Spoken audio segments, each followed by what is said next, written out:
everyone, welcome to my turn. I think I just scared Rob. No, I was just disappointed you didn't say Mom said it's my turn. Yeah, Mama. you do it every time. Mama. It feels like we stumbled into your apartment. Like, hey, Hey, welcome. It's New York, my turn here.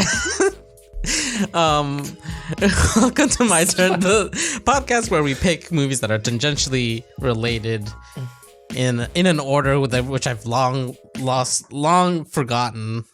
Would an inspiring Waypoint listener produce a website that just says who picks next? Who picks next? Yes. So please. I could go whopicksnext.com and God it just says damn the next one is knowing that we go, through and then back. And like Yes. you've been listening, you can get figure it. out the order. There's some weird we don't pay jumps attention because of the listener picks, so just figure it out. It'll be fine. This time, I almost said this week, as if we were doing this weekly. This time on my turn, we watched Mandy, the 2018. Sorry, Waypoint's pick of the week, yes. yeah, yeah, the first Waypoint. Oh my god. Did anyone go back and listen to that? Did anyone double check whether or not we actually talked about that movie? Because I feel like we didn't talk. Complete discussion. We did talk about the movie, yeah. God damn it! Discussion. Why would you go back and listen to it? Like, what are you doing with your time? I have too little time. The notion of going back to completely listen to our Mandy discussion as a refresher before this is unhinged behavior, but live your life. Couldn't be me. Yeah, Mandy, the 2018 horror. Honestly, we can get back to that. It's like weird because it got called a horror movie a lot, but there's genre lines are always so fuzzy. But filmed by I'd only recommend it to someone who has liked a horror movie before, even if I would agree with you on what the genre, like aesthetically and gore wise, it is pulling enough that's like, look, you might want to watch Nick Cage like thrash around in a bathroom. Who wouldn't? But yes, also you're gonna watch him shove a pike through a man's face very slowly as his face disintegrates. God. Yeah. Panos, I'm Cosmatos? because I don't know why I have such a tough time because it's just Cosmatos, right? Pretty sure. Okay. Pretty sure. So there's second film, right? Yeah, he's the son of George P. Cosmatos, who was a pretty well regarded director of like the 80s. Did Rambo: First Blood Part 2, but also like directed Tombstone. Or did he? Because there's like longstanding rumors that he kind of was overwhelmed by making that movie, and Kurt Russell effectively stealth directed it. But either way, this is a poltergeist situation. Also did Leviathan. That's a great cheesy B movie horror. Nice. Highly recommended. I ended up picking Mandy partially on a very strong aesthetic association I had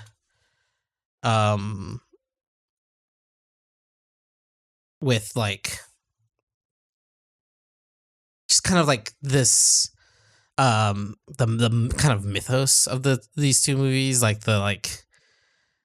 it's not quite magical realism, but like that sense of like the where the edge of like the real and imagined and kind of mythological worlds blend was like a big reason that where I was like, yeah, this is where we can go next. Also like jumping back was it 2 movies ago that we watched Green Knight? Yeah, it was Green Knight was the one before last. Accidentally attaching the red and really magic. Green Knight's the movie I actually found myself thinking about a lot as I watched this, just in terms of like visually and just some of the camera work. I definitely like had it had thought of that movie, had thought of Mandy when we were watching that movie, but then watching The Lighthouse also was like, wait a second, there's still a connection. There's a connection here that I think is still very strong, and I was like, fuck it, let's do it. Well, I mean, like if there's one piece of connective tissue between The Lighthouse and Mandy, it is like some of the most bold production decisions that I've seen in my entire life, right? Like they are both movies that are like fully committed to an aesthetic in such a way that is like, I think really cool. I think they're both very fun to watch in their understanding of the tools that they have given themselves. The like strobing lights every single time that they pull out like one of the characters in this film pulls out an artifact. Yeah. Whether it be the horn of Abraxas or the despoiled blade. The despoiled blade. When like the green light starts strobing as he picks it up, it's just like this is a movie that is so much a damn, movies can be like this movie for me in terms of just like fully leaning into style and like being a weird tone poem to like throw out everything else, just be a collection of images in a way that I like absolutely adore. Yeah, it's like what like medium format film and sea shanties are to the Lighthouse. This is like late 70s, early 80s, like heavy metal, like all those like wild cosmic and or just like high fantasy illustrations that went with literally that sort of heavy music. metal, right? Yes, like exactly. Like the animated film, like, you know, the animated metal, yeah.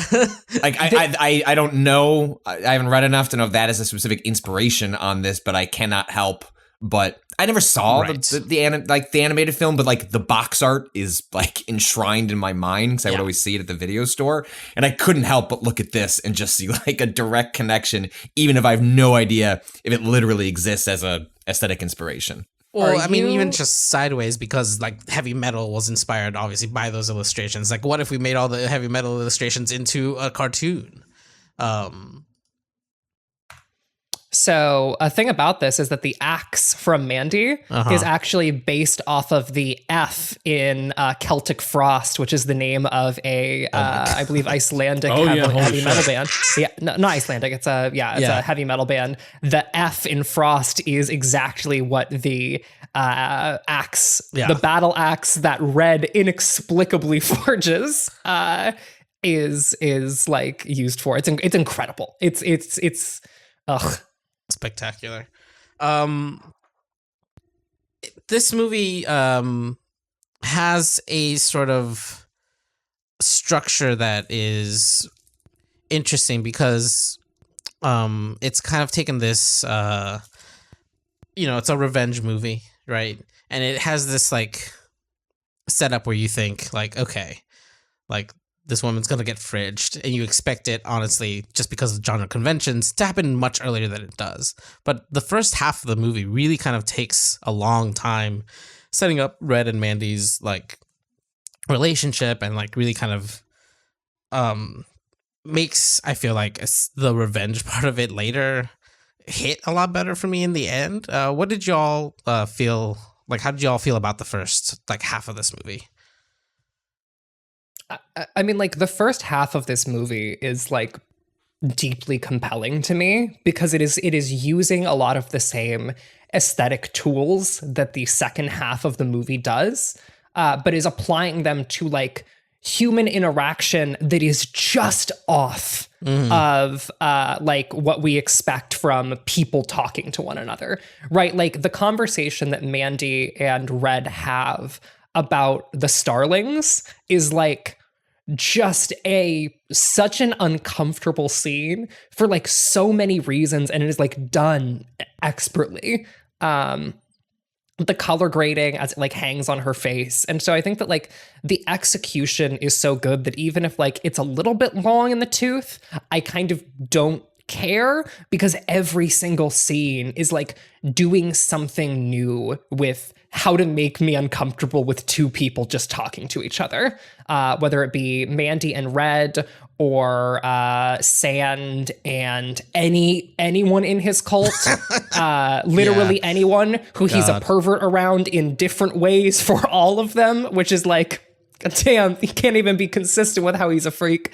And so like, I really, really like the way this movie is paced. And then the second half is just tremendous. The first moment that I was like, that I knew that I was like really gonna love this movie, even if I never watched it again, was when, because that's probably the case, was when the first Black Skull is, after Red is captured and he's in the Black Skull's like lair, which feels like a lair. It is shot like a dungeon, despite obviously being like just like a home in the middle of nowhere. When he breaks off the pole and then smacks the Black Skull, who just falls down a bottomless pit that is next to him for no reason. There is no reason for that bottomless pit. For all the reasons, actually. Yeah, exactly. To the contrary, I would argue differently. Spoken like someone who's never had need of a cistern. And so the bottomless pit suddenly becomes like, okay, cool, we're fully in dream logic at this point. And then they're back 30 seconds later to join the fight from the bottomless pit. What? Yeah, the person he kicks down the bottomless pit, I was like, is that the same biker? And it is, because he starts screaming, "You ripped my shirt, you ripped my shirt," as he kills them again. Yeah. So like it's not even the logic is not even consistent to the point of like kick the biker into the abyss, the biker's gone. No, the biker emerges into the fight in the living room like 2 minutes later. With a shotgun. You're right. Yeah. Fuck. I remember when I first watched this movie being like, that's a funny acting and dialogue choice by Nick Cage, but he's just being weird. But then like, yeah, it hit me. Oh, he's just signaling, by the way, this is the guy that got kicked down the hole earlier. Which I will note, I don't think Nick Cage makes any like surprising choices in this. I think Nick Cage is fucking killing it. This performance is incredible for many reasons, one of which is like the way he just like growls nonsense through fight scenes. It's incredible. I love it. I mean, to your original question about the beginning of the film, like I've watched countless, whether they're just like revenge tales or revenge tales wrapped in horror films. And you're right, like the genre convention is, whether you want to call it fridging or whatever, is just like set up a visceral attack almost exclusively of a woman, or if it isn't a woman, the woman is probably being sexually assaulted in the process to set up the revenge. And what's like beautiful in this movie is that for a film that is broadly vibes, and is deeper than just aesthetic, but I feel like vibes is a way of articulating that, is that I think the fact that it's uncomfortably long in setting up the relationship is purposeful, so that those long shots you get of Cage when, she's burned, like feel all the more impactful, because too often in these films they do the exact opposite, which is that this character exists purely as a motivating factor, and maybe you get a moment where they kiss and have sex and like he's like, oh, they love each other, but you don't really buy it. Like few films would include, you're right, the starling scene, or the scene where they're talking about the stars and he cracks the Galactus joke, which was one of my favorite moments in the original film, like original watching of this, and was all the better here, both for, I think a lot of what I appreciated my first time through of watching the first half was the vibes of it, because the aesthetic is so strong. And then upon second viewing, a lot of what I appreciated was this more subtle character work that is going on for a movie that, is pretty thin on plotting, but is surprisingly heavy on character. Yeah. And those two characters, like having that time with one another where the shots linger. Every shot in this movie lingers long, right? Like that is one of his defining features visually, and that extends to these character scenes that just don't cut and go on for a couple more lines. And I really appreciated that, especially the second time around, because it's such a deliberate choice in the film where it's 2 hours. You can easily see the cuts where you get it to 90 and it's quote unquote tighter. But I think it's not quite a tension, but there is something generated by the length, especially early on. I think partially because it runs counter to, I know what this movie is. Mm-hmm. When the hell are we getting to that part? Right. And the longer it drags it out, the more as a viewer, it just generates an energy for the film that you're waiting to snap a bit. So I think partly also, I think you can't cut the movie down without doing violence to the way it interacts with Johan Johansson's soundtrack. Like the movie unfolds at the pace of like a prog ambient album. Yeah. And so like I think the sound of Mandy and the pacing of Mandy are so bound together that this is, this kind of has to be a movie that like unfolds slowly and lingers over details and moments. I think, not to, almost reiterate some issues I had with The Lighthouse, but I think once again, I find myself with a film here where I am much more engaged by the first 2/3 of the film than I am by the final third. Like it is absolutely true that like, of course something goes out of the film when Andrea Riseborough's Mandy is killed. That's, very much the point, but also there is so much good work being done that first half of the film of, yes, like establishing their life together, getting a sense of like who Mandy is. You never know her full story, right? But you have a sense of these are two people who feel a bit hunted by the world and have retreated from it. And like, I don't know, it is such it walks a very fine line in a way that's really compelling by the fact that on the one hand, it's kind of grounded in this like hangover from the 60s vibe where, the Manson family equivalent is still wandering the highways. You still have like reactionary politics are going strong as the Reagan voiceover reminds us. But at the same time, against that, where like he's a Manson style cultist, and he's obsessed with this woman Mandy. He's going to kidnap her. Also, like demons exist, but they're like a biker gang, and you do have this sense of like a recognizable reality lives right next to, but also of course we need to get this blade from the abyssal plane so that we can like kidnap our next victim, and that will require some human sacrifice. And that's everyone's like, yeah, of course, that's real. That exists in this world. Yes, 100%. The other thing is that like I think my other thing about the pacing is that Mandy and Red are such weird fucking people. They're just two little weirdos, and the movie gives them the space to be weirdos who care about each other very much and in like very quiet ways, right? Like they don't need to have, treat them like weirdos though, right? No, like I think you can come away with that sense that these are really eccentric people and how they arrive here. But I also think the movie is not condescending to the two of them, which is different than how a lot of films would treat these two characters. Right. Like the conversation they have about the stars could so easily have turned into a like, look at these two freaks in the woods who did drugs and then talked about the like it's so easy to like let that aesthetically slip into something that is like you said, Patrick, condescending, and the film never does it, and instead like gives them the space to be like unabashedly little freaks who love each other very much. The opening scene where Red looks at the illustration that Mandy is doing, and we never get to see the illustration, but he looks at it and he goes, like he's genuinely in awe of the work that she does. And like the two of them so deeply love Pulp Fiction and like heavy metal covers and like existing in that space. And it's I think like really, really endearing, and does so much to inform the aesthetics of the second half of this movie, right? Of course, after your girlfriend who you are deeply in love with, who does like fantasy and like heavy metal style illustration work after she's killed. Of course the film is bathed in red and dealing with demonic bikers, right? This is a movie in which like a man is completely broken and the one thing he had to hold on to like becomes the aesthetic core of his violence. I also think there's like,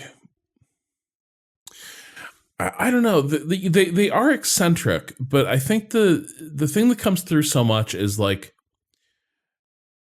we don't know how Mandy gets her like facial scar, for instance. We don't know that story, but we do know the story she tells about her father and like killing those starlings because they stole the cherries off his tree, but really it's more than that, right? Like there's just like male rage is a thing that is in the backdrop of that story, and just the cruelty of people, the cruelty of the world, the fact that he shows up and he does this, and in the story he also makes the children learn that cruelty. He teaches that lesson, and Mandy is someone who sees a like dead baby deer and is shattered by the experience, like that she's like hyper attuned to grief and loss for all creatures, right? She has a sort of universal empathy, and that does make her weirdo. That does make her slightly alienated from the world, and it makes Red that much more special that she feels safe with him, because we know this is someone who this does not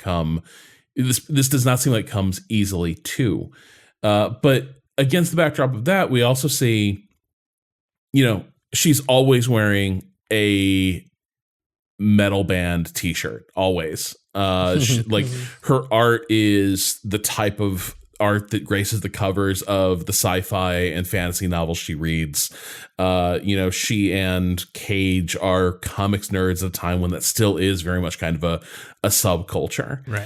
And so like there's this, and with Cage too, I get the sense of, certainly later when he has the "it's time to go back to the old me" moment, there's an implication that like Bill Duke, whatever the background is, like Nick Cage has fucked people up before. Yeah. And there's this vibe of like this is like Eastwood's gunslinger in Unforgiven, where it's like, I have I'm not this guy anymore. I don't want to do this anymore. I put that behind me. But when summoned to action, there's going to be some bloodshed. But Cage too, we get the sense of he has chosen a job that like it is the most isolated job he can pick. He's a lumberjack that gets flown out to deep backwoods to work for days or weeks at a camp.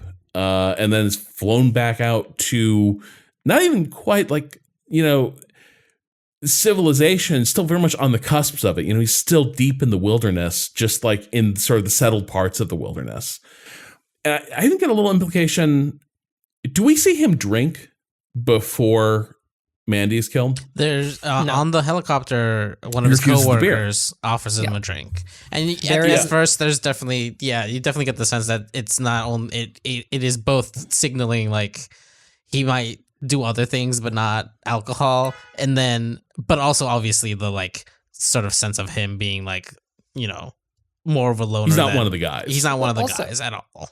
But I got like ex-alcoholic vibes. Right. I mean, that's the thing that I was thinking, Rob, is like that vodka is not like, he doesn't go to the kitchen. He goes into a little corner in his bathroom underneath like 3 different things to find a single bottle of vodka in the entire home. Right. Like that is the way people hide things. It has to keep it, like when he begins to drink it, at one point has to like force it back into his mouth. Like it is not as though, the sweet release of finally being able to do this thing I've been fighting against. There is like this tension that is snapping in this moment where he has to actually force it down his throat to summon the courage to do the actions that he feels need to happen next. And I'm with you, Rob. Like there's a real darkness between both these two characters. And I think it's what makes the relationship all the sweeter, because I think like the broad implication is 2 broken, troubled people that manage to find solace in one another and become people they didn't think were possible. And the actions that occur in the film, well, we don't see what happens to Mandy necessarily. I certainly think it's reasonable to assume, like, situations flipped, Mandy would have tracked down the hunting rifle too and tried her best. But like, it's not how we see relationships portrayed. This is not how we see love expressed on film, and it is not usually allowed for characters, or if they were troubled, if they had like these kinds of shady or however you want to characterize it, that'd be more of a plot point. Be like, hey, like these are some dark motherfuckers, and like you can watch this film and sort of that can wash over you. Like it is not lingered on. It is not like forwarded. And I find that to be a really beautiful part of how the two are portrayed. Yeah, one thing that really stood out to me was the first time we see Mandy and Red on screen together. Mandy like gets up and stands on the chair she was sitting on, and like one of the most awkward maneuvers I've ever seen a person execute with their body. And it looks like an outtake at first in terms of like just like how awkwardly she moves through that space. But it is such like an endearing character moment and like a really good summation of like the relationship that we see after that moment forward, where it's like these two weird, awkward people who like really bring the best out of one another, or at least like bring comfort out of one another. And in that comfort are able to become better versions of themselves. And then to see that like taken away, like one of the things that I was looking at like reviews of this movie. And one of the things that I saw is that people were talking like Cage's performance is not just like a sad or angry man. Cage is performing as someone who is utterly and fundamentally destroyed by what happens in this movie. He is gone after Mandy is burnt in a way that is like, I think the first half of the film really sets up why that is, why he is utterly and fundamentally destroyed and turned into something wholly different by that violence. Mm-hmm. And I would also say like, it seems, and you would think, you're going to get, as that moment, you'll get like what we kind of come to regard as the stereotypical Cage performance, right? Like scenery chewing, like very broad, especially in genre films, right? Like he is like, there's this comes, you know, Mandy is essentially like is part of a signaling of a kind of a renaissance of Cage being in even genre or non-genre fare in which he's being more celebrated and appreciated, but like. This is a man that has been a lot of like films shot in Romania for, you know, like cheap budgets, and he puts on a performance, but it is not necessarily one that is controlled and focused. But when he is forced, when the camera just holds on him while she's burned, and you just see the denial, the horror, the agony, the pain, the resignation, all that pass through in that moment. Mm-hmm. And you come out the other side of that. And then, I mean, the photography and direction gets a lot of credit here, too. We go from the heightened, demonic dream state of, like, the cult carrying out their plan and murdering Mandy. And then we, like, the thing that's maybe most devastating is after seeing, like, Cage overwhelmed by all that, the music lets up. We get a cut to now normal color grading. It's just the outside of their home lit by the exterior floods. Everyone's getting in their cars. It's quiet. It's the sound of door latches, people walking across grass, and the cult departs, and we're firmly back in reality. Yeah. But it's a reality transformed by this all actually happened. Like Mandy is dead. Yeah. Like her ashes are still smoldering there. And it is like we see him go through that agony. And then I think it's such a brilliant move to transition to this moment where they're like, this is the nature of like grief and life. You have to get up. You have to go over to your house. You have to get cleaned up. You have to put on your clothes. You have to do all these things, even though this like horrible thing just happened. Mm-hmm. And he is overwhelmed by it. Like your home is still your home. All your shit's still there. The person you lost, their stuff is still there. It was there. Like they were there, you know, just a day ago. Now everything's transformed, but everything's the same. And the movie hits that so perfectly well. The mundanity of handling like the mundanity of the world after dealing with that overwhelming grief. Mm-hmm. And fucking cheddar goblin. having Yeah, and having the Cheddar Goblin's an inspired fucking. It's so good. So good. I can't stop thinking about it. I do love this moment you're speaking to, especially because at this point, we have seen the demons being summoned, and like we're starting to get into that. Like, you know, there was the whole session where Mandy's been drugged and like is very psychedelic, and it's which we should talk about extensively because it's a great fucking scene. Oh my god. But I think the decision to hard cut back to like very kind of much more stand as they're leaving and getting into the car, it's just showing the like, I don't know, it makes the kind of callousness with which that character like treats obviously all other people, but like obviously has so little regard for other human life, like that much more stark to me when it cuts from this kind of like overwhelming like I'm basically a messiah, whatever bullshit, to like, and there he goes, just kind of a guy getting into a van, right? Like I was just gonna say, it just really heightens that sort of like, you know, the banality of evil situation that's going on there. But one thing I'll say is after this, like after we get the normal color grading, he walks into the bathroom and turns the lights on, and it is just awash in color and like disorienting in how like vibrant that bathroom is. The bathroom's like straight out of like the late 70s as far as its color choices carpeted go. Wall to wall. Right, yeah. Bold. Right. It's bold, it's carpeted wall to wall, and then he grabs the vodka, and it feels like that is a transition point to me aesthetically, where he looks at the real world and goes, or the normal world, and it goes, actually, no, I am going to fully commit to going into this dark place, or going into this place of like aesthetic and vibes, right? I am going to go to the vibe dimension by walking into this fucked up bathroom, drinking a bunch of vodka, and then coming out back into this like vivid and vibrant color palette that then carries through what feels like the rest of the movie. Other than the conversation with Carruthers. In that whole scene, it's almost like he is making a choice about how much he's going to release over this. Like, because there's the moment of like disbelief as he stumbles back inside, and you know, he wears that shirt in the film, but she's also wearing it for a good portion of the film, right? Like the baseball shirt. And so he holds it to himself for a moment.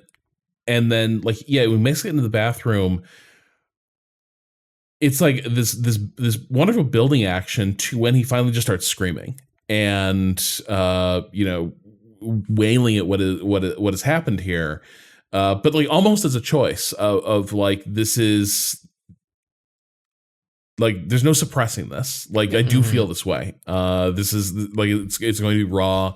It's going to be hard, and it's a wonderful scene. I'm so curious. I've seen people on film Twitter talking about that. If you see movies in person now, there's a horrible trend where people laugh instinctively at uncomfortable stuff in films, or they decide like they like just ironic like detachment to like, I'm gonna choose to find this funny. And I was thinking, like, I feel like the image of him in the shirt and little tidy whities and like covered in blood, I can almost see an audience like, is this funny? Is this like time for the goofy, like there goes Nick Cage? And I think he's made movies where that scene is played for goofy, where it is just kind of heightened and ridiculous. But it isn't here. I think the entire sequence is beautiful.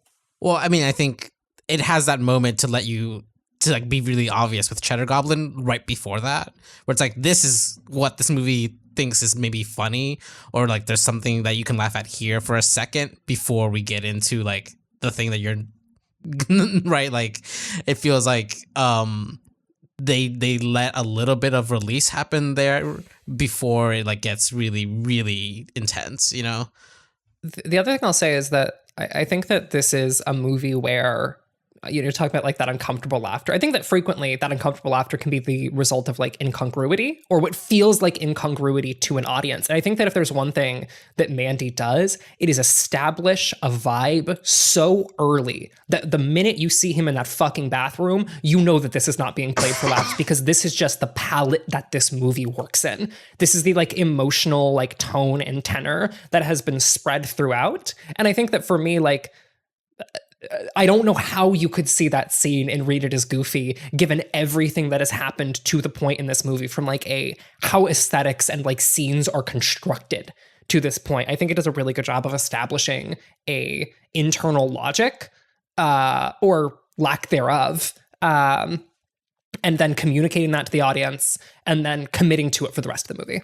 Yeah, but you cast Cage, and baggage comes with that, of course, right? Like, you don't cast Cage solely on, I think is a terrific actor. Like you know, that there is a Nick Cage is both stunt casting and also actual casting, and so I think part of what the line that scene dances is audience expectation, audience baggage. It's not as explicit as like what was that film that came out last year where it's actually like a meta commentary on Cage's career. Incredible. The weight of incredible whatever or something. Yeah, that movie was not as good as I wanted it to be, but it's very charming and it's fine. But I think that's part of why that scene works, is because if you've watched Cage for decades, and I think that a lot of the people going into that scene have the weight of that on their shoulders. It's like, all right, here's the wind up. Like, here's Cage doing Cage stuff, and it's true, but I think it also is communicated that this is a kind of like animalistic anger. Like, I really appreciated that the general way that film, and especially like revenge, like horror films that are going to portray grief is, I mean, it's all the same sort of, people are crying and they're sad and like that stuff happens. Like, I've been through plenty of grief before, but there is a comparison I could make to like a television show like The Leftovers, which is that actually grief is you just wanting to punch a fucking window, and that what you do is you perform grief in a different way for everybody else. But when you are left alone by yourself, you mostly just want to destroy something and scream. And like, I felt that in that scene. And like that is what I profoundly appreciated about it, was like, actually, like, if this was to happen to me, I don't think I'd be crying. I think I'd be screaming and like looking for that bottle of vodka too. Yeah. God. One thing I will note about like a trivia fact that I did read that I think is useful here. Originally, Cage was supposed to be cast as Sand. He was supposed to. He was originally cast as Jeremiah Sand. Yeah, if you were doing the typecasting of Cage, that 100% makes sense. And then he said no. They were like, hey, we want you to be Jeremiah Sand. This is a film about the old and the young, blah, blah, blah, blah, blah. And Cage is like, fuck no, what? And then a year later, they talked again, and the film had transitioned to something about like loss, and like what it means to love someone and what it means to lose love and like lose your footing in the world. And then Cage was like, yes, I would like to be in this movie as Red. And then the director was like, okay, yeah, let's do it.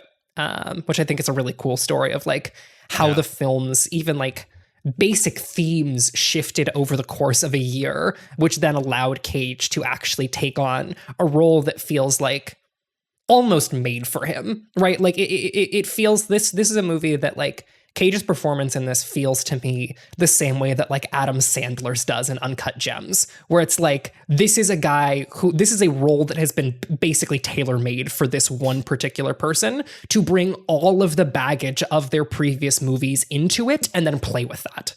I want to talk a little bit about, well, Sand. Like, I mean, the path not taken is Cage's Sand. I think Linus Roach's Sand is, I mean, like by design, the character is not that interesting, right? Like, he's a monstrous, heavy-handed manipulator. Mm-hmm. Mm-hmm. We see him like no sooner as he sees Mandy, becomes immediately obsessed with her.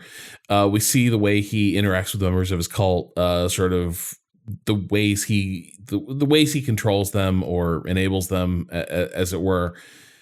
But I think something that, like, we talked about, like, this movie, you could say the inciting event is a fridging, but I think that they get beyond that because, like, the way Mandy handles the situation and what she does to Sam, the fact that, like, it is, like, what causes him to rage out and, like, murder her is the fact that she sees him very clearly, despite his efforts to the contrary, via the drugs, via the pretensions. She sees him very quickly and can't help herself. Finds him pathetically funny.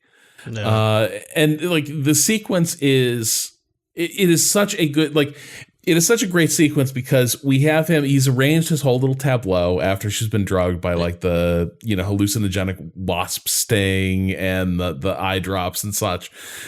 He's arranged his whole little tableau with his little followers, and he's in his little robe, and he wants to talk to her about music, and immediately he's just like, buddy, have you called the wrong shot? Because we know Mandy's, like, a metalhead. And he's like, have you ever heard of the Carpenters? I think they're sensational. And it's like, but, like, it's 1983. Like, no matter what you think of the Carpenters, they're not, like, his shtick, his music, the fucking hippie, like, flower children shit that he's into. Its moment has passed. He's old. He is out of step and deeply uncool.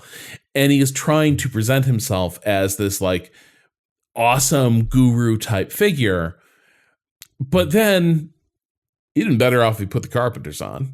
Because instead he puts on his, like, little, maybe he got an actual album pressed. Maybe it's vanity pressing. I don't know. But yeah, I think vanity pressing was a big deal back then. Like, yeah, just he puts that shit on with the, like, I've been blessed with the gift of music. And it's that refrain of what's that first line? Well, it's so, as every man must take, but what's the first line? Every seed that gives us life, hold on, every man must take a wife. Yes. It's like God. Blatantly creepy and sexual, but, like, trying to be coy about it. But and the fact that, like, he's building up to this, like, convincing her to, like, join his cult and have sex with him. But crucially, as he's doing it, it's also just literally a masturbation ritual. Mm-hmm. He disrobes and he begins trying to get himself off.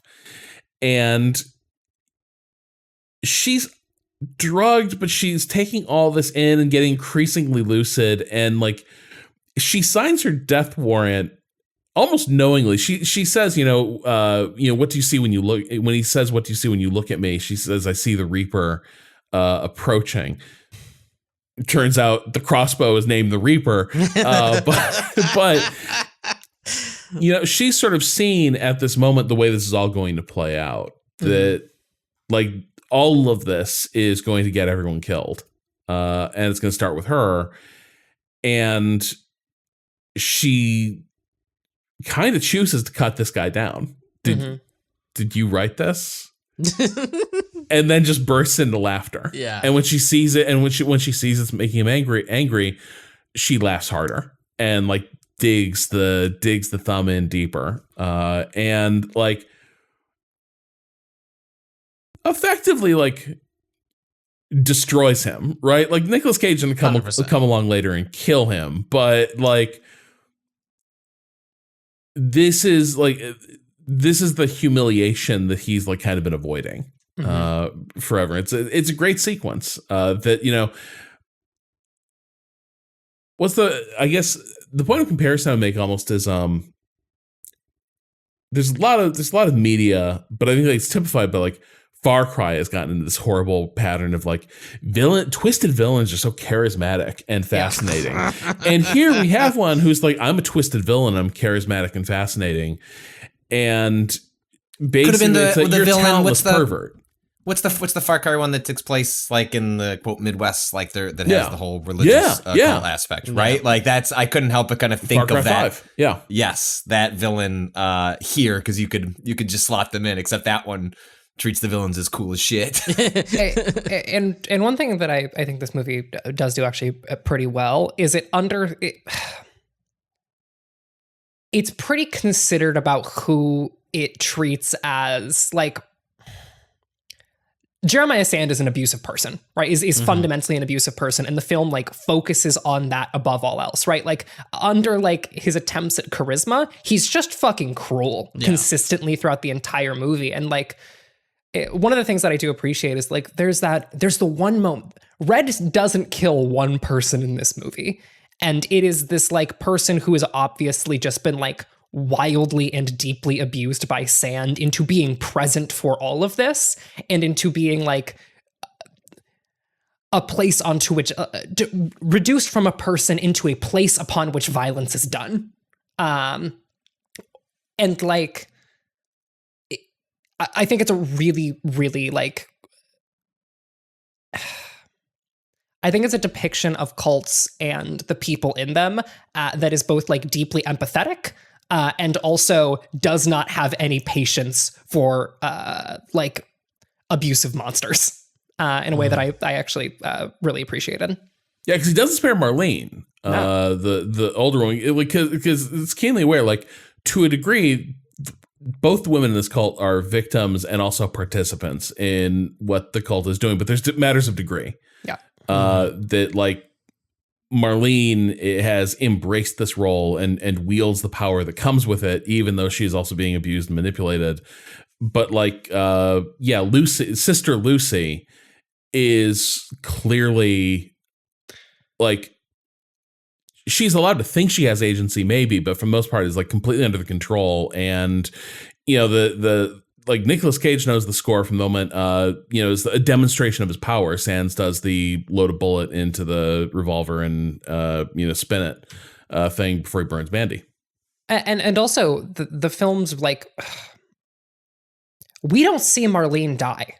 This movie was not interested in showing us Marlene dying because it was not like a fight. It was not like revenge. There was no action scene to be depicted there. It was just going to be like an act of violence that like is a foregone conclusion. And I think that like, again, that was like a pretty smart choice on their part to just like skip past that. We don't need that. We don't need that scene. It is much better if we just cut to the aftermath in a way that I like, again, I think is like smartly done. And avoids some like easy pitfalls for like revenge horror like this, where it could like very easy turn into like violence against women, torture porn. And I think it does an okay job of like not doing that. Yeah. I think kind of one of the big differences we have between our like protagonists and the antagonists in this movie is a sort of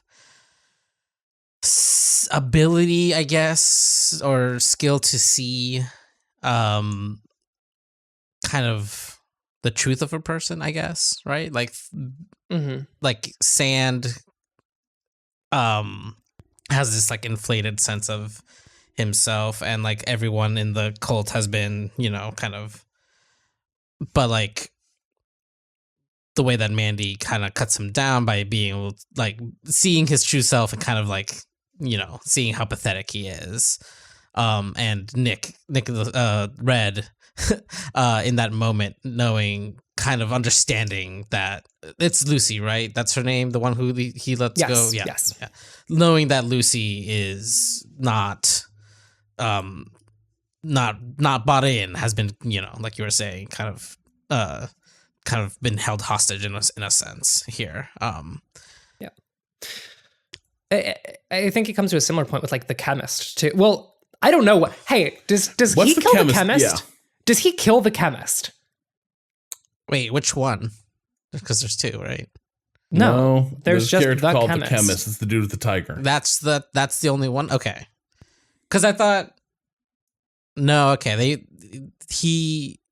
The sand character. I see. Okay, I misunderstood who the sand character was referring to the first time because I thought he meant Marlene. Was like every other death is depicted on screen in some way fashion. or another, right? Even Marlene's, which we don't see the death. We don't see Marlene die, but we see the aftermath of the death, right? So I don't know. Okay, I was just uncertain because the way he frees the tiger is like a man who believes he is about to die, and so I was just interested to see how like other people walked away from that scene because it is one of my favorite scenes in this movie because it's like this lull in the violence where it's just like what happens when a freak comes in. A freak who's definitely like a weirdo comes into contact with what is effectively at this point a slasher villain, like a slasher movie like villain. And the answer is that guy goes, "I don't need this smoke. I'm gonna go." Yeah, we should actually, as you mentioned, take a break, and we'll get back to talk about the second half of this movie and how fucking wild it goes. Be right back.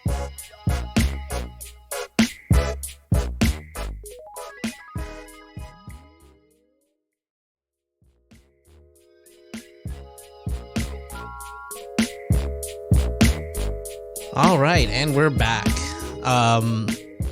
So after a long up and down, like luxuriating, undulating first half of a movie. I mean, the music swells and comes down, up and down. Hold on, what? Come on, I think that's a good term. It undulates. We get Red, Nick Cage's character, basically going on a killing spree. Going after the people who killed Mandy. And first, he's got to check in with Bill Duke. Yeah, he's got to hang out with Carruthers. Predator alum. Yeah, Bill Duke, whose name is Carruthers. What a good fucking character name! I love Carruthers so much. The minute he's on screen, I am enthralled. Yeah. And again, blurring the line between how fantastical we're getting because he tells the story of the bikers.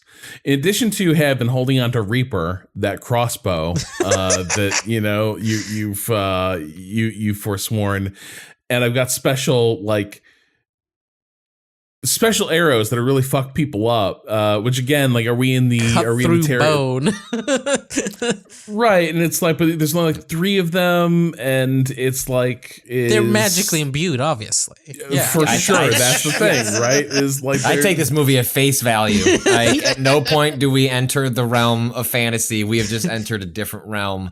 And they commingle and coexist. Well, because like he tells the story of like, well, he gets the story out of Red as to what happened, and he describes the biker gang that was there, and he tells the story of, oh, well, people have heard about these bikers, a kind of a legend of the back highways. They're killing, truckers and prostitutes and people just in their homes. But it all goes back to they got a hold of they were drug couriers until, they got, I guess, they crossed the dealer and he cooked them up a special batch that turned them into these. What we meet later, but he's like trying to sell us on this notion of like, this was a normal everyday biker gang. Yeah. And they got hold of some bad shit. And they turned into guys who think they're demons. Yeah. But like, we've seen them. They are demons. They are demons. They just are demons. These like the closest analog are Cenobites from Hellraiser. Like the movie is directly ripping imagery. It's not like, Hellraiser is specifically pulling from S&M aesthetic. This is not quite that, but it's adjacent to it. And like, these are Cenobites from another realm, like the ocarina that they're using to summon the them. Horn of Abraxas. The Horn of Abraxas. Sure. Yeah. This is just the one spell from Ocarina of Time that I couldn't find was to summon these creatures to take out Ganon. That's the puzzle box from Hellraiser. Like that is 100% what's happening here. And like I feel like that is, with the movie is just suggesting there are things amongst us and they linger and they come between, and it's just if you have the right tool you can summon and then give them, well, what charitably Rob said in a chat earlier was milk, but could be any number of substances. One of my favorite things about the bikers is the fact that and onto like the fact that the Reaper feels like a magic crossbow at times. Landing that shot on the dude on the bike is like basically impossible. That is a nearly impossible shot to fire through an entire like range of trees. A perfect we don't know what crossbow Cage did before. Into Again, the throat of that backstory. guy. Right, but after that, he then hits him with his car.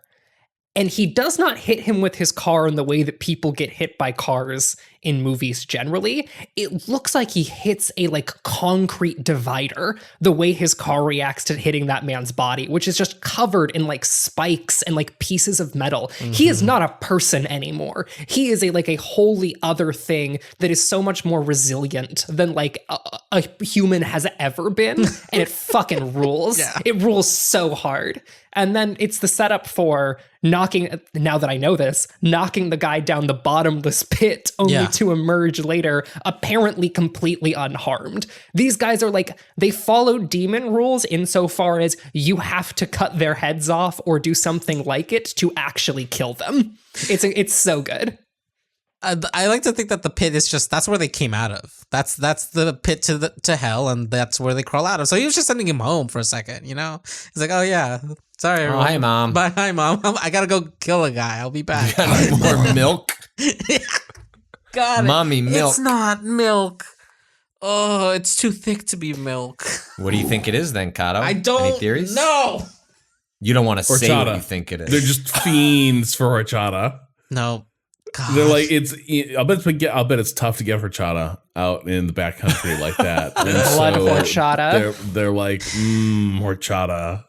It's like the viscosity of like what's it called? Like lassi. A smoothie. No, it's thicker. It's thicker than that. Yeah. You think it's thicker than lassi? It looks like what's the thing I'm thinking of? It looks like Vaseline almost.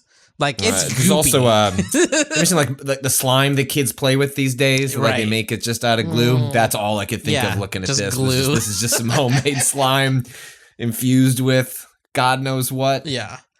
I do love though, just as a kind of demonstration of how fucked up these people were on this stuff. Earlier, we see in the first scene, we see the magic goop. The guy comes up and like starts drinking it from the jar. Later, now Red in their home, like tasting the slightest bit of it, gets absolutely blasted into the farthest reaches of space by like the smallest amount. So just imagine what that would do to a human brain if you're fucking gulping it down like a big gulp. Like, he encounters prophecy. Like he's not just blasted into space. He gets a fucking prophecy and then goes and fulfills it. And when he shows up, the chemist is like, damn, prophecy, am I right? Prophecy, yeah. Oh, it's so good. Look, what a good movie. The potion seller was right. The strongest potion is too strong for you, traveler. Oh, potion sold. Enough of these games, man. I need your strongest potion. You can't handle my strongest potions. There's also kind of something funny about like when Cage confronts them, that like when the veil of their like they present, I mean, obviously they're like otherworldly, but also like they're kind of bitches. like Cage shouldn't be capable of doing this. Like the movie does not portray him as like a particularly capable fighter. He is just relentless. Like he will just not give up. And these creatures or whatever they are just not used to like, man, people just roll over and die. And like you will not do this. And so there's a real savagery to the way he, like when the humans, right? Like the cultists, it's more planned, mediated. There is a like a personal satisfaction that we're like, I'm going to do this and then execute it. Maybe a chainsaw fight notwithstanding, but like with these, it's just a scrap. It's just a brawl, and there's just an audaciousness that a person showed up and even tried it, where it's like, oh shit, they don't normally do this. Well, I think that part of this is that like everyone who is not Red in this film believes themselves to be immortal. Right, like they are acting in the realms of like gods and devils insofar as like they are immortal beings and he is a mortal person. And like so much of this film is Red encountering a freak and reminding them of their mortality. Right, like that's the whole thing with like, that's why the final confrontation with Sand is like Sand realizing he is a human being who can be touched for the first time in like what feels like years. And he just like absolutely loses his fucking mind. And I think that like that is, to your point, Patrick, they believe that they are at this point immortal, which is why when when Red slashes the throat of the one guy, he's not expecting it. Because he just, you're right. He believes he's an immortal being who will not die. Well, or, I mean, I actually read it differently in that they don't exist on a plane of our interpretations of immortal or mortal, and that their death is, all right, lost this one, like time to go back, like, time to zip back to where I'm from. Like, I get the sense he's killing them, though. I think they're crossed off of every like. So an interesting thing here is when the movie opens, the pieces of art we see that Mandy is working on is one of a phoenix being consumed by fire and a woman rising from it, like foreseeing her own death, or a depiction of how her death could be interpreted. Through her art. And then it is of a woman accompanied by like a giant wolf, like a dire wolf, and like depicting her relationship with Red. And, I think the chemist later says, he identifies Cage as a warrior.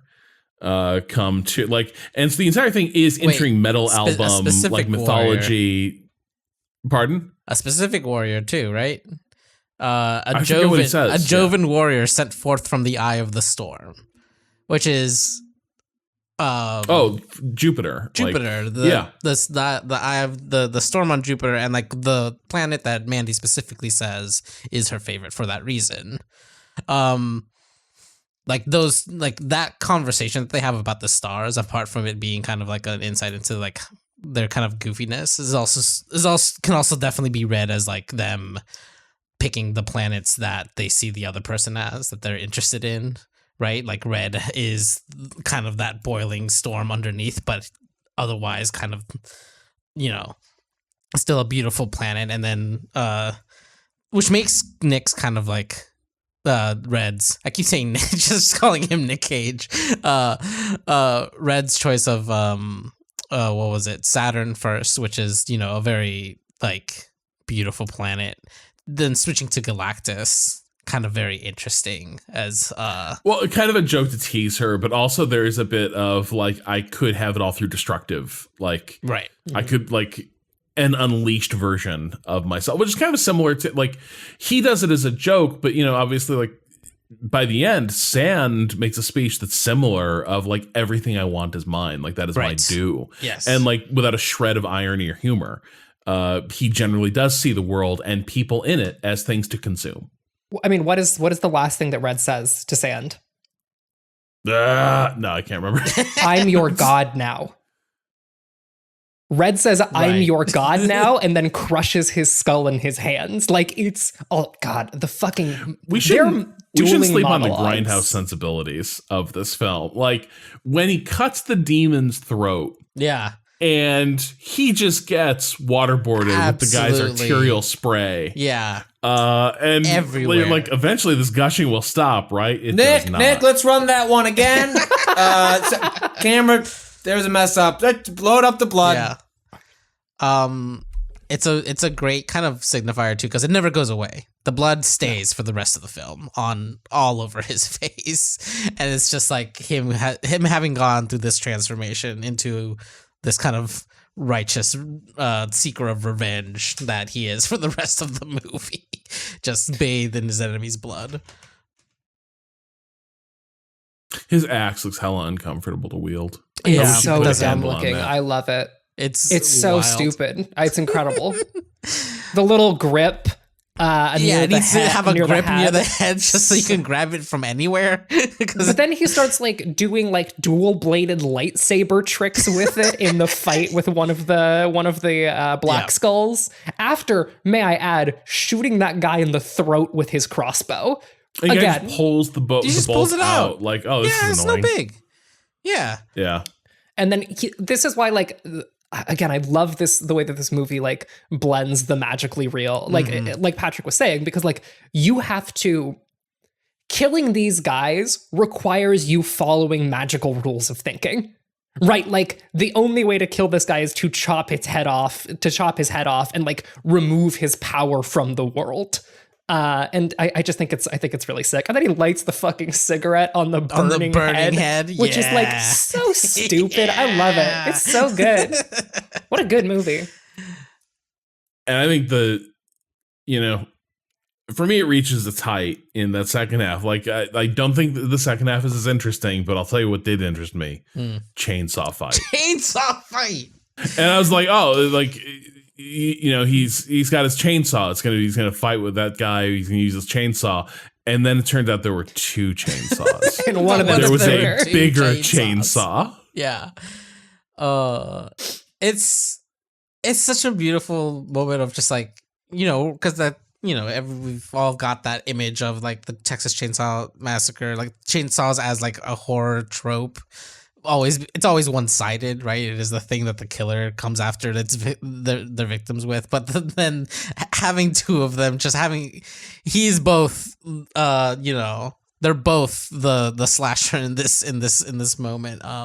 It's so good. It's just unwieldy. Like it's not, it is when you see the, in Texas Chainsaw Massacre, when that character runs around with it, it's unwieldy, but it is like an enormous person, like swinging this weapon with, like, they have the strength to do it and to enact the violence they want with it. Yeah. And what makes this fight so great is that it is like watching two people with sledgehammers just like try and swing them around, and there is an inelegance to the fight that is really terrific, because that, I mean, again, that I think there is a through line from start to finish of Cage's violence, which is traditionally inelegant, but at least effective, and that is almost nowhere more seen than in the chainsaw fight. And I think that's what gives it its power, is because it really does feel like you're watching two people. Like, you can imagine yourself there, like, like, this is cool. You tell me chainsaw fight, I'm in. And then you watch two people try to fight with a chainsaw, and it's like, I don't know, maybe find a rock and just whip it at them. Like, this doesn't seem like it's necessarily effective at getting to the end state of this fight, but it is definitely fun to watch. The other thing I like about this is that, like, the guy he's fighting, Patrick, to your point, is built like a slasher movie villain. He is a huge mountain of a guy. He is like so big it's silly. Well, a lot of the sort of like side cult members have very much look like your, like backwoods, Texas Chainsaw. There's a lot of Deliverance happening here. Yeah. Deliverance, Texas Chainsaw Massacre. Like that is a lot of what these characters are seem styled upon.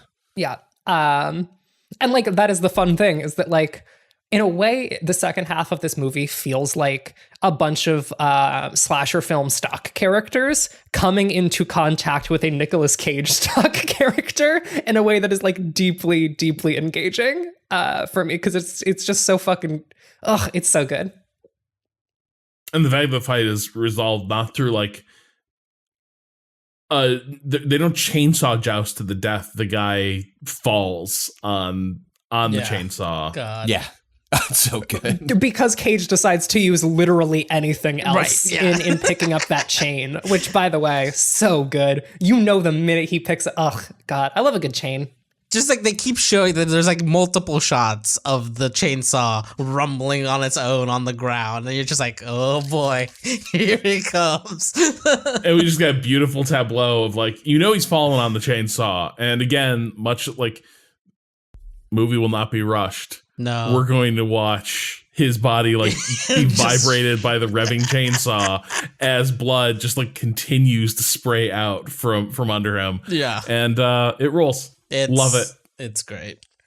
And then we get the final scene as he's entering this makeshift, I guess. Like, it looks really, I don't know. The design is if it almost feels too designed to be makeshift, but I guess this is where they've been building their like little church out in the fucking wilds. It has that like, this red glow that we've seen throughout the movie multiple times. It looks demonic, despite having a regular crucifix and not an upside down one. But it really kind of, I love the way that it's framed by the mountains. Like the whole, this is just like a beautiful shot of as he's entering it. Sorry, please. No, go ahead. I was just saying, once we're in those tunnels though, underneath the church, we are in Dungeons and we are in Baldur's Gate. Like yeah. Like we are that is a cavern. The walls are made of brick. We are in a crypt. Yeah, once he goes north, it's like, north? What do we mean by straight out north? of reality? Yeah. Like the last, like the last little taste of reality we get is the fact that his fight with the demons happens in a home and like place they've invaded at someone's home and killed the family who lived there. Yes, and that's our last tenuous connection with like a recognizable plane of reality that we're going to have. Chemist Lab is weird. It's like a sci-fi, bizarre, pristine lab that appears to be like. You get a sense it's deep underground. Also, he has a tiger. He just has a tiger. But when Nicolas Cage arrives with his tiger shirt, it is time to release the tiger. Mm-hmm. He knows without saying. Yeah. Well, this is the thing I love about that too. Is like they have a whole conversation. You just don't hear it. Obviously they've both ascended because they've drank of the goo, so they could just telepathically communicate with each other. He knows what he wants. Oh, you were wronged, man. Yeah, you were so deeply wrong. It's so good. You could handle my strongest potion. Potion seller, I need your strongest potion. Just want to really quickly shout out another one of my favorite shots in this scene, and like another kind of threshold that they put up here when the what was he riding? Was it a motorcycle that he was riding gets stuck, or an ATV gets stuck in the graveyard, and it like does this slow zoom out to show other cars that are just like in this sinkhole full of mud, but the only light in the scene is the headlights and the taillights of his little ATV. It's great. You see like scenes, the like use of kind of heightened this diegetic lighting almost, but like every red is redder than you imagine the red lights on the car are, but like there's still, it's still like coming from that source in the world. Like I don't know, it's such a beautiful, really striking way to light a film, I think. Yeah, it's like it's an incredible, like it's such a heightened sequence. Again, like I think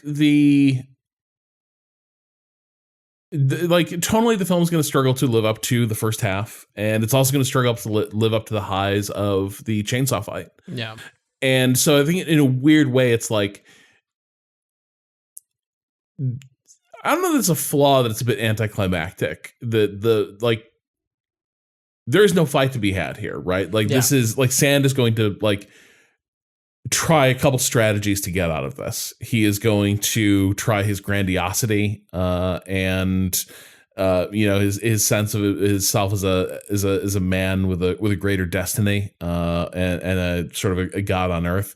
That doesn't work. He starts pleading for I'll suck your dick, man. I'll suck your fucking dick. And also it's like you already sent Marlene out to try that. That didn't work. And it's also kind of a revealing thing of this again is how he sees the world. Just base appetites can be satisfied and problem go away, and doesn't understand we're so far beyond that how do you think this is what this is about? No. Yeah. But he doesn't. Because that's what it would be about for him. For him, yeah, exactly. 100%. Exactly. He's such a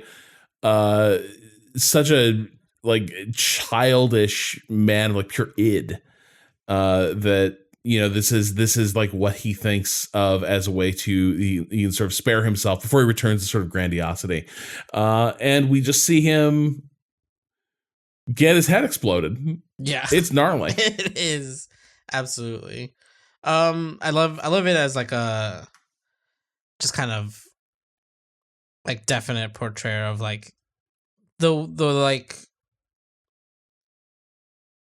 the sort of, not strength, I guess power he had over these people was fully in manipulation and abuse, and without his cultists to protect him. Basically, he is reduced to groveling in this moment, and it's just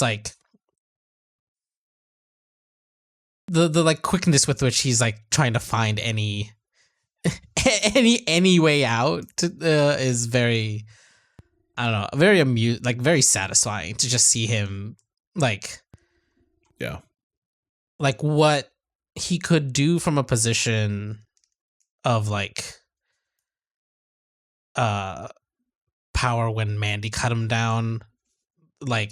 He is kind of forced back into that position, but as a means of groveling and trying to find, like you were saying, find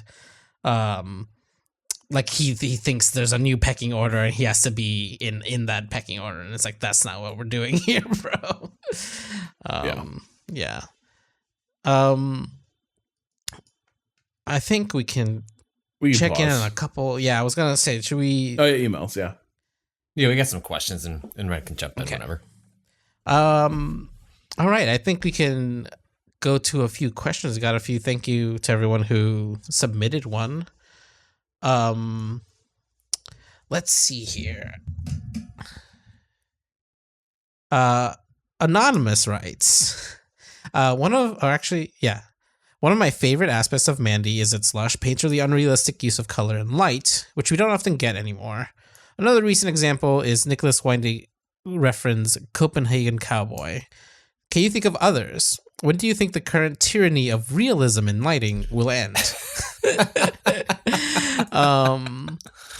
Which I think we briefly brought this up, actually. I think, obviously, The Green Knight is a great example of this, where when you want to get otherworldly light, they really push the colors in that movie as well. Yeah, sometimes this is a budget thing, right? Sure. I wonder, you are almost pushed to use the resources you have to create the sensation you're going for, right, because you are less reliant on practical and visual effects that are going to cost more money. And I don't know how much Mandy cost to make, but my guess is it wasn't a huge budget, right? It was, something a little more reasonable. Yeah. And so,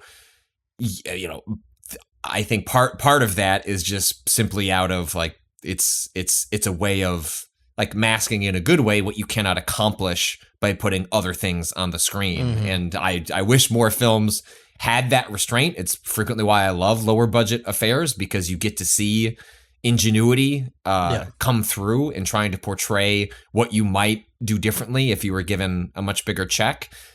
Maybe that is not the case. This director, the movie they did before this, Beyond the Black Rainbow, which, try as I might, I can appreciate that movie for its visuals, but I couldn't get to the other side of it. I do think sometimes that comes that comes out of it. But it spoke. I enjoy it. I wish more films did that. I wish more films did that also had a budget to go alongside it, so it doesn't always feel as though it is coming out of a lack of budget and is more completely a choice of a portrayal. Yeah, I think the other thing is I would say, like, I feel like we don't live in an era of realism. Like, I think a lot of lighting and color choices are also painfully artificial.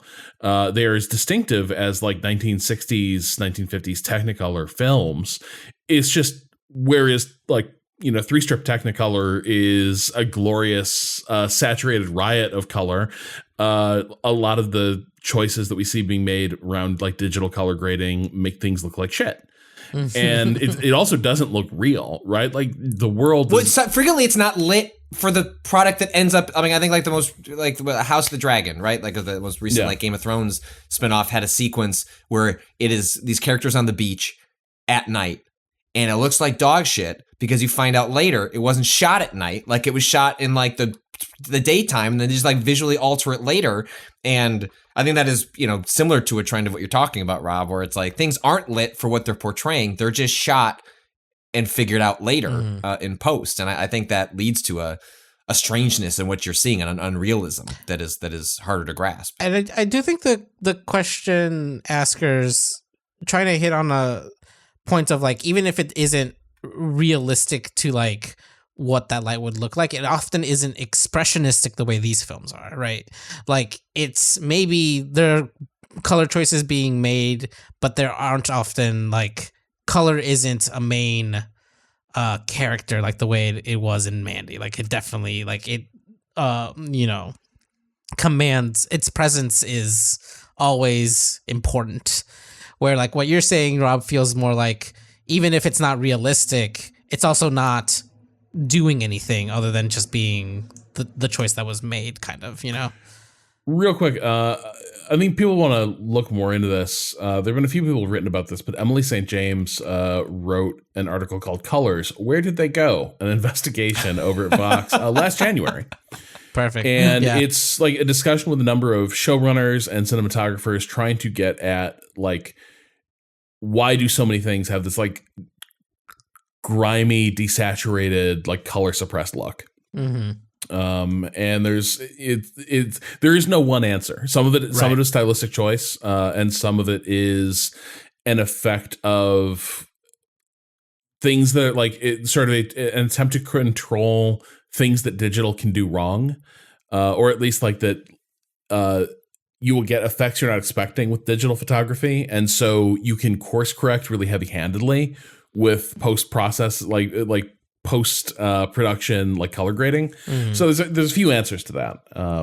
But yeah, I think, but like Mandy is such a striking film. Because it uses and leans on that sort of saturation. I think the only other thing I could think of that had some like really striking color moments in a similar way, or not even in a similar way, but in a different way, was Fury Road, which is also like really plays with the saturation in different scenes. Has anyone seen what is it called, the black and chrome version, the black and white? Yes, I have. I've heard it's spectacular, despite not being, obviously was presented in color, but I've heard the black and white version. Sometimes that's just a gimmick. You'll see films like the black and white version. Noir.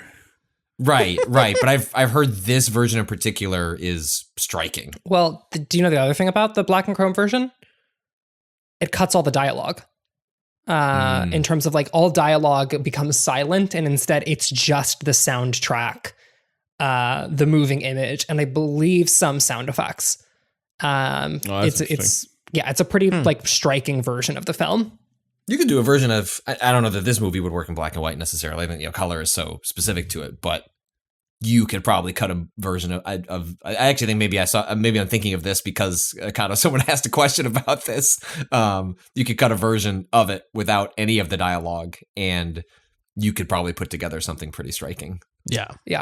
I think about the scene where Red is screaming, and they just cut the dialogue. They cut the sound of his voice completely, but keep the sound of brother something. I think it's John or something. Whatever. One of the brothers. They keep his voice in there at just like normal volume. The things that this movie does with like sound and what sounds are allowed to be heard by the audience and which ones are completely cut is like really, really striking. Yeah, speaking to that question, also anonymous, do you think that the dialogue in Mandy is necessary? Other than dialogue, the sound design is so abrasive and menacing that I've imagined a mostly silent cut of the film's protagonist, minus Nick's laughs, cries, and screams, of course, should make the experience even more heightened. I don't know. I feel like in the first half of the film, especially, it sets up too many stakes, honestly. Like, I do think that the emotional core gets lost if you don't have the dialogue of the first half, but also, like, I don't know, I think Red has some really good like, there are some really good monologues in this movie, even if they aren't like, there are some very well delivered monologues that I want to be able to hear. When Red walks into the room with Jeremiah Sand and says, the psychotic drowns where the mystic swims, you're drowning, I'm swimming, is just like, I need that line. I need it. And then it begins this like monologue duel where Red and Sand just like enter debate me mode and just start like screaming evocative phrases at one another before Red ends up killing him. And I think that like that scene is just like so integral to like the vibes of this movie. Yeah, like the way I think about it is like the black and chrome version of Fury Road, which is that it is not a replacement, it's a complementary piece, it's a reinterpretation of the work. And so I don't think you'd make a better Mandy by removing that, but I think you could make an interesting take on Mandy by rearranging the pieces and removing the dialogue and like really just emphasizing the visuals and the sound design. If anything, it'd be the kind of way that like I might rewatch it more because it's the kind of thing that could just be on, right? Like in there, as opposed to being fully present for watching, the film and taking in all the dialogue portions. I'm just imagining a version of Patrick who's like doing a secondary task, like cooking dinner, and he turns to his left and he's like, oh yeah, it's that scene where that guy gets chainsawed. Hell yeah. Yeah. Nice. If my children could handle it, that's what would be happening on the screen. Like Shudder, the horror, sub has like a television feature, which is like, hey, we're just throwing movies. And I love the idea of just having things on in the background, whether it's sports or a person, getting a pike through their eyes, different vibes for different days. All right. Blake in Texas asks or comments and then asks, from the moment I saw the poster for Mandy, I knew it would be incredible. Did you know that the director's dad, which we spoke about this, is Panos Cosmatos, who did Rambo First Blood Part 2, Tombstone, and one of the greatest VHS cover sci-fi movies ever, Leviathan. What are your favorite films based entirely on the cover/poster? Did y'all see the poster for Mandy? Good one. It's really good. Yeah. I feel like I will say I did grow up outside of the era of like covers and posters, which is tough because I think they're really sick. But once I was a kid, like my grandmother really loved them, but she was the person who would buy movies based entirely on their covers and actors at Family Video, and I was the person who did the same with games. And so I can't really think of any like favorite film posters. Yeah, because you grew up in a trailers are everywhere sort of era where like us growing up, like you saw trailers, I guess at the beginning of a VHS tape or at the theater, at most. And so trailers really didn't mean anything until like, I remember like the earliest days of downloading Apple like QuickTime trailers at like postage stamp sizes was like my first experience with digital trailers and being like, this shit fucking rules. Trying to think. Couldn't you like download? Am I misremembering that you could download a trailer for The Matrix or something? Was one of the was one of the early ones, I think. But the QuickTime, like I remember, like Yahoo, like there was like Real Player and things like that. Real but, like, Player. QuickTime had oh the my best. god. QuickTime had the best quality. For all the trailer stuff. I do know, like, I remember growing up, I was very taken. Let me find the cover to it. I could do this for yes, books. This movie, which none of this isn't a surprise to anybody here. Carnosaur. Oh my God. Look at that guy. Driven to extinction, back for revenge. Jurassic Park was, one of my all-time favorite movies as a kid, still remains one of my all-time favorite movies. And so basically walking up and down the video store with anything with a dinosaur on it was immediately appealing. Yeah. And then, when I eventually saw the movie and like this is like what we're working with. That's here. amazing. The puppetry is maybe not as good as what Stan Winston was producing with Steven Spielberg. It's probably a movie I would enjoy a lot more now than I did at the time, because I was like desperately searching for the experience of Jurassic Park again somewhere else. And was not getting it from Carnosaur necessarily. But every time I'd walk past that box art, and finally I convinced my parents, like, I don't have nightmares, like, I'll be okay. And they're like, fuck it. Like, you can watch this movie. And I became way profoundly disappointed. But you know what? Maybe my turn will be a chance to revisit. It's not my turn, but how do I connect my turn to Carnosaur at some point?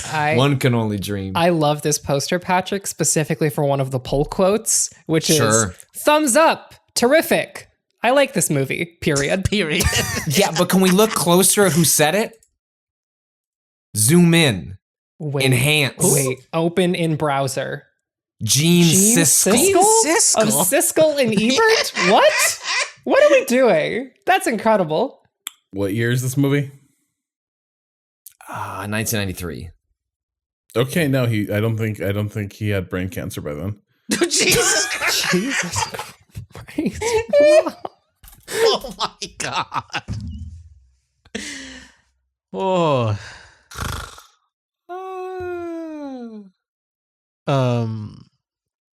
All right, let's do another one here.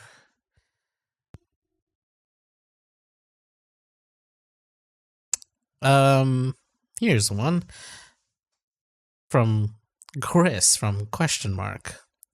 After a screening of Mandy, they showed a Q&A with the director and star, and Cage was asked about his what his dream role currently is. With no hesitation, he said that he would absolutely kill it as Captain Nemo in 20,000 Leagues Under the Sea. Does the Waypoint crew have any roles you'd like to see him cage up? Love the My Turn series and keep pointing the way, Chris. He's done so much already. I feel like, especially in recent years, there's been like an even, Cage-a-sance, a Nick-a-sance. But like in an appreciative, like, yes. I think there's been like a real effort to, like, even in that movie, Renfield that came out, apparently is not very good. But like, it's so like, man, I'll watch that when it comes out on HBO Max just to see him do his best David Bowie impression as Dracula. Like, that sounds, entertaining. I mean, mostly I think about pairing him with directors, right? Like, we just watched The Lighthouse, but I would love to see Robert Eggers do something with Nicolas Cage. Like, damn. Because, like, Cage gives as much as he gets, right? From the material and the filmmakers that he works with. I think part of the reason that Mandy works is, like, Cosmatos is a excellent filmmaker and is like asking him to go to a place and extracting that out of him. Like, that is just kind of the actor. Yeah. Cage has been like, sure, you can say, I guess he's just like, taking these cheap roles and whatever. But like, the man loves to act and just like clearly just wants to be on screen and like keep inhabiting different roles. And so when I think about modern filmmakers that are able to pull that out of people, like, Eggers is absolutely one of them that I would just love to see what Cage would do when paired with a filmmaker like that. Yeah. Oh, please. Rob. So for me, I think it would be like I just looked to make sure they hadn't worked together, and no, but this is someone that Cage is sort of on record as wanting to work with. But like, I would love to see Cage in a Spike Lee movie.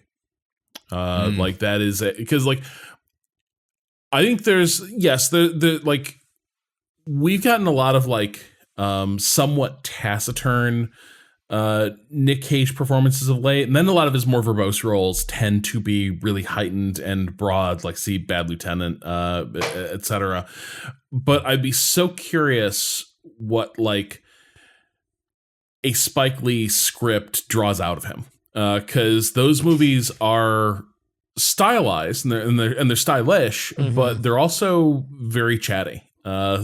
Spike Lee's movies exist a lot in like dialogue and monologue, and I would like love to see Cage get a like meaty role in, you know, really like any kind of movie that Spike Lee makes. You know, he's made like more studio films like Inside Man, and then there's like the more personal stuff, and more like you know, class and race specific stuff, like Do the Right Thing. But there's a gamut of, you know, experiences between there. I would just love to see Cage in a Spike Lee movie. I'm trying to think of who I want to see him paired with. Because like when I think of like what do I want to see from Cage, it is something like a movie that's like fully built around him. And that is like y'all said, pulling something different out of him. I did check one thing. I didn't realize that he I guess because I didn't recognize him in Raising Arizona. I did not recognize him in that movie. I would love to see a modern Nicolas Cage in a Coen Brothers movie. I think that'd be really fun. I think that'd be really, really fun. Yeah, revisit God, I feel like they could do such a good job with taking a Nicolas Cage stock character and making a black comedy film about what happens when that person comes into contact with normal people. I think that'd be really fun. Well, and also that would take him. Even Mandy itself is genre fair, right? And I think he obviously excels and enjoys being in that. Like he was in another terrific horror film, Color Out of Space, an adaptation of the Lovecraft story. That movie is directed by a horrible monster that taints everything about that film, but he gives an incredible performance in that movie that I quite liked. But there's so much, and like genre obviously like works to his palate as an actor, but I also think he's getting a little pigeonholed in that in that sense. And I love like that's why the Coen brothers strike me as such an interesting pairing. Because even Eggers is you know, closer to the genre fare, and like he can do big, broad comedy and drama. He has just not really been given the opportunity, and he's very funny. Like he's one of the highlights of Into the Spider-Verse. Like I saw him bitching about that he's not going to be in the sequels. He's like, I don't know, yeah, I guess not, and which is unfortunate because like I think that was a really, you know, how many times are my kids going to be exposed to Nicolas Cage, and it delights me to no end. Like when I see my kids cracking up at his character in that film because he's genuinely funny. Yeah. We may need Ren's pick. I was gonna say, I think that'll take us to the end of this episode of My Turn. Next up, we've got Ren. Have you made a choice? Have you considered it during this time? Make your choice. I've been considering. I don't want to go with the easy one because I feel like we've done the one that I proposed at the beginning of this podcast. I think we've done it before, right? For something. Oh, you can say it. Annihilation. Annihilation. Yeah. We've done it for something, right? Was that part of the Stalker? I don't think so. No. I think we discussed it as like, you know, in conversation with, but not. I don't think we've done an explicit discussion on Annihilation, and I guess I'm surprised it wasn't a Waypoints because that's around the same era. Yeah, exactly. I could have sworn there was something, but it wasn't big enough to like really stick in my mind. Yeah. I was debating between. It's probably just a mention of it ultimately. Annihilation and Arrival, just to give people an idea of where I'm at, because I think Annihilation is a really like excellent film, and I've never seen Arrival, and I would love to hear another You want to hear another score Yeah. from Yeah. Yeah, you would. Yeah. The score on that is great in that film. Fuck. You know what? Let's go with Arrival. That's where we're going. yeah. Well, Patrick, do you still want to do the thing that you wanted to do?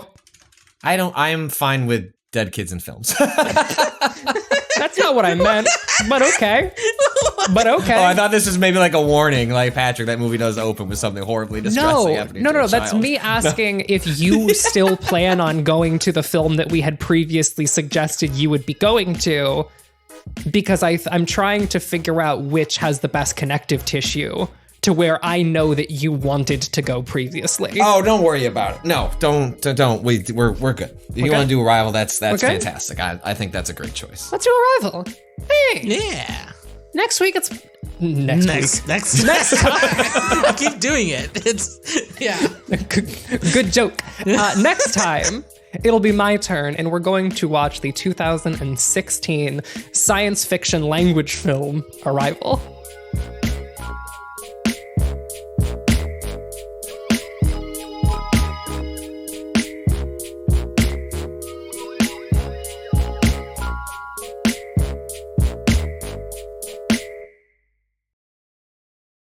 All right.